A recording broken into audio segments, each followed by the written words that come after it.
Hi guys, welcome back. All right, so Pisceans, here we go. So first off, happy full moon. This is also super moon, so it's closer to the earth, bigger, brighter, stronger. And this particular full moon is, well, there's lots of different names for it, but the one that I kind of latched onto is the deer rutting moon. Comes from the Lakota and Dakota population. And so if you read up on the old Farmer's Almanac, you will kind of get a taste for all the different names, or at least some of the variety of names that have been given to the full moons, mostly coming from the Native American nations. And so it's real interesting to read up on the origins. But in any case, the deer rutting moon has inspired me more to look at this moon as how is it impacting relationships.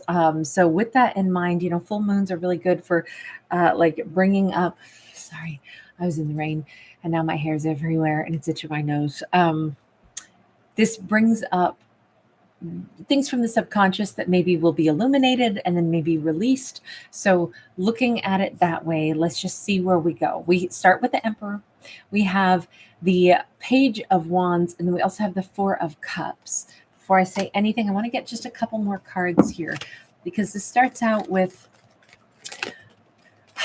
what almost feels like the full moon is illuminating is maybe I didn't have enough data to know if somebody was really an emperor. Maybe I got really excited about something, but I don't really know that they were that great. I don't know. We barely began. I really liked his boots. I really liked the pitch of his voice. I thought he could have been great, but I'm a little bit bummed out.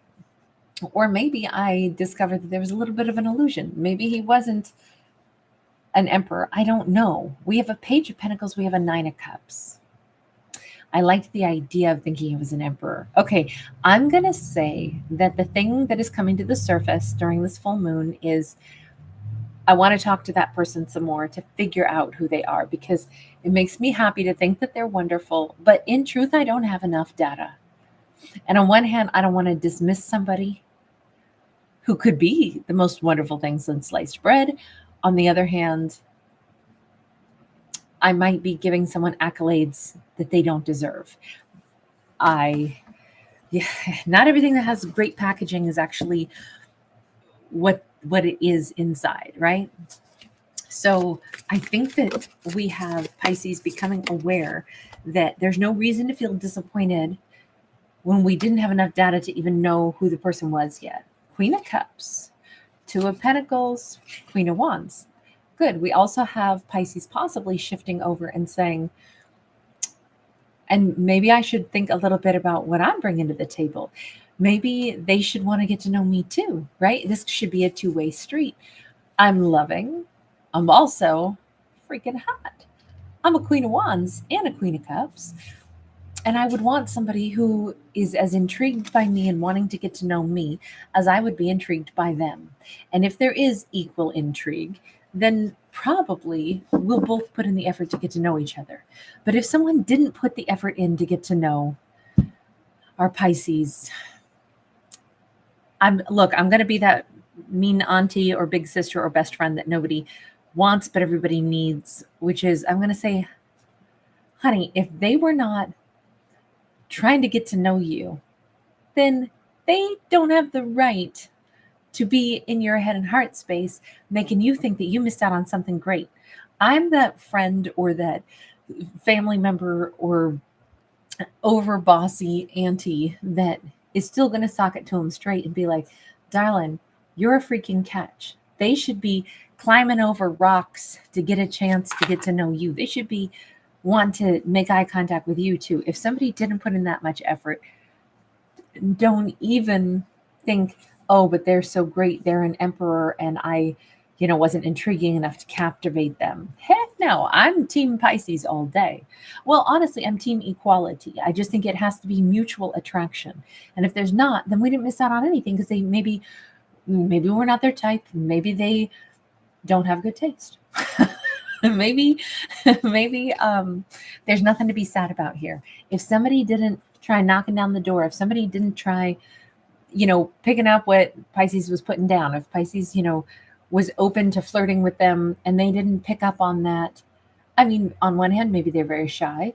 On the other hand, maybe they're not interested, but that doesn't mean anything about whether or not Pisces is attractive. There's a lot of reasons. Maybe they're attracted, but they're married and Pisces doesn't know it, so they're being respectful. Maybe there's a whole bunch of things to consider here. The bottom line is this says not to let someone else's lack of motion toward us become something that we go, man, I bet they were even greater than what I thought, and they don't want me, and I'm bummed out. I was interested, but I don't know how come they weren't interested in me also. And I like the fact that during this full moon, Pisces is releasing that concept and remembering, wait a second, it should be a two-way street. If I think they're really lovely and I'm interested in getting to know them, ideally they would, react. I'm here in Tina Turner. All I need is a little reaction, just enough to tip the scales. All I need is a little reaction from a typical male. I definitely think I like the way Pisces is, releasing that concept that I somehow missed out on somebody really fabulous because they didn't seem that into me. No, I'm just fine. I'm a double dose of Queen's energy. I put myself out there because that's what Queens do. They go after what they want, but they don't always get what they want. But they don't let that become something where they go, oh, I must suck. That person didn't want me, and so clearly they must be way better than me, and I'm not, classy enough, or I'm not enough for somebody so fabulous as them. No.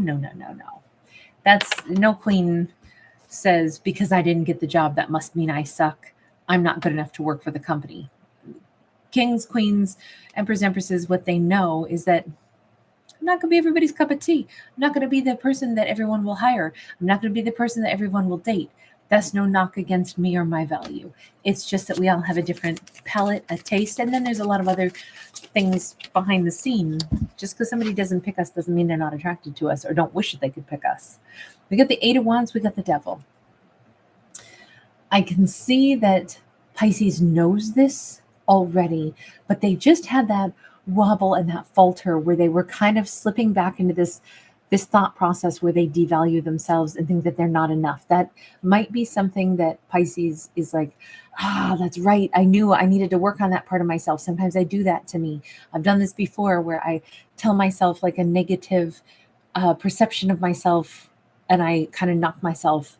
I forgot I do this once in a while. I slipped backwards. I worked on my self-confidence for a while. I thought I was overdoing that to myself, but damn, okay. So that is still a little thorn that I got to overcome. Sure. Like we all have to work on our confidence, especially when, we don't get a reaction or somebody's not interested or something. Rejection is tough. Trust me. I know. I've been rejected more times than I can remember, from all kinds of stuff in life. I should have a little wall of rejections that I proudly display. This feels amazing for Pisces to be able to say, it's true. This was more about me worrying or having someone's lack of, pursuit of me knock my confidence. And confidence, I don't think it's something that we just arrive. It's not like we ride an elevator to this floor and now we're on the confidence floor and that's where we stay. No. I think confidence is more like, walking on ice. Sometimes we're up, sometimes we're wobbly, sometimes we're splatting down, then we can get back up. And then, you take a couple steps and you're fine. And then all of a sudden you slip and just, face plant. I think that's how confidence is. That's more the visual for me. Because unless you're just so full of yourself that you think you're the best thing ever, obviously I think our Pisces in this storyline is very much like a likable, rational, reasonable person who just knows, they know that they are solid. They know that they're a catch, but this kind of shook them up a little bit. And they had to remember, that's right. I should be more confident. I know I'm attractive. I know I'm beautiful. And I have to say again, in the meantime, this is not to knock the Emperor. The Emperor could be the most fabulous thing ever. And still, Pisces isn't their cup of tea. Doesn't mean Pisces isn't the most fabulous thing ever. Maybe the Emperor is attracted to a different gender than what Pisces happens to be. There's a lot of different reasons where it's like, oh my God, if I attracted to that gender, you'd be my pick.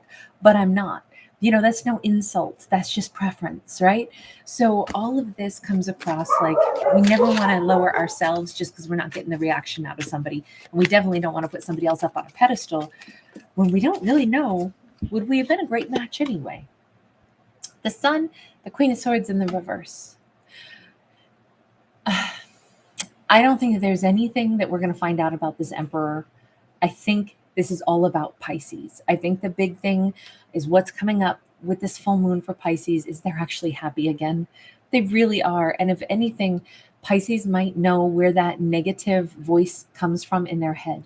That negative voice could come from somebody that's, sometimes we have people around us that are jealous, or they're what I call the wasps, or the people that give us the anti-compliments. They pretend that, they want to know, so how'd that go? Did so-and-so say anything to you? Sometimes people just want to ask you questions for the gossip because they're hoping that you didn't have good luck, or they're hoping that someone didn't pay you attention.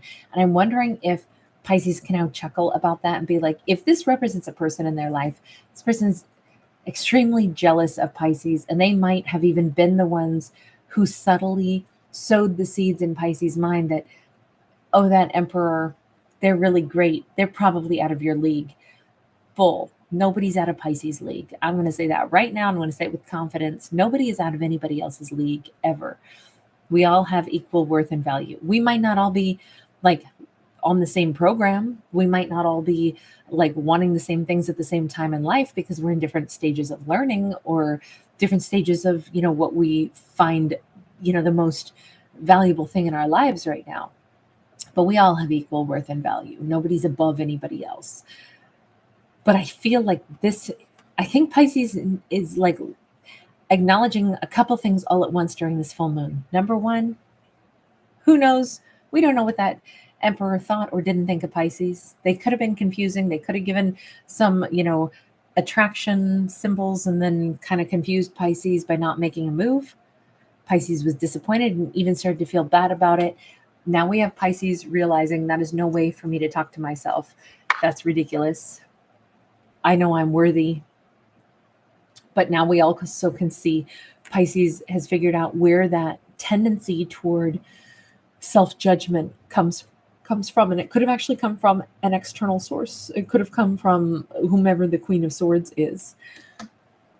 Somebody who kind of tried to steal Pisces' joy, or they take a certain amount of glee in thinking that like somehow Pisces was not feeling very confident for a minute. I would just say those are the kinds of people not to call friends. Those are the kinds of people to be like, okay, they've got their problems and I can see it clearly. If you get joy out of seeing somebody else not feel confident, then that's probably not somebody to put in the friend category or spend too much time listening to the words that they have to say. Just see them for what they are. They've got their problems. And so if the only thing that makes them happy is thinking that Pisces feels, a twinge of like, I don't know, maybe I'm not good enough. Maybe that's why the Emperor didn't like me. Or if they say something like that, I would just say, consider the source. Anytime somebody says words to us, consider why they say those words. Is it coming from a place of their own lack of self-satisfaction or their own, like, even people who love us sometimes can have their own poor self-image, and they'll say things that can be really cutting, or they're happy to see when we feel just like they do. It's really important to be able to spot those individuals, especially when they're wrapped up as like a friend or somebody that we actually love. This could be a sibling. This could be, somebody who should be on our team. But unfortunately, they have low self-esteem. And so they like it better when we kind of have a self-esteem that gets nicked too. I'm sorry. I know this is a tough message maybe, but it's also one that I think for Pisces to be able to see this and understand it will free them from that negative habit of like thinking I'm not worthy. Somebody else is more worthy.